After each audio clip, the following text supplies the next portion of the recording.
Hey Douchepedia, this is how you fix a door lock on a Samsung front load washer. Come with me, let's get some tools. Come on. We're getting tools.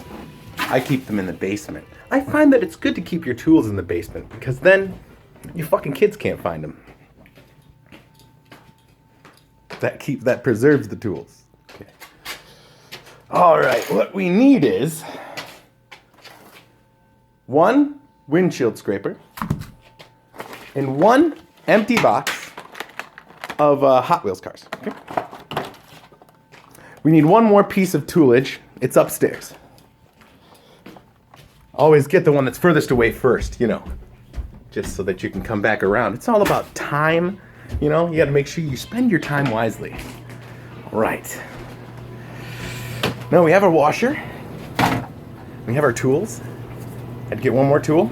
This is blue painter's tape.